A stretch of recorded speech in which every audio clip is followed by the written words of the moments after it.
वल्लरी विराजमानमूर्धनि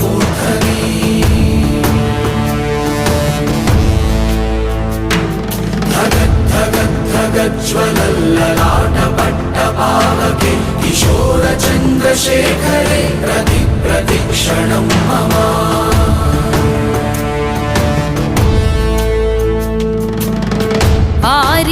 ആരിവൻ കല്ലും തൂക്കിപ്പോയിടുന്നോൻ പൈതൽ പോലെ തോളുമേലെ നിന്നെ തൂക്കിപ്പോയിടുന്നോൻ ആരോരും കണ്ടതില്ല ആരുമേ കേട്ടുമില്ല ഗംഗയെ താൻ തേടിക്കൊണ്ട് തന്നെ താനെ ചുമന്ന് ശിവലിംഗം നടന്നു പോകുന്നു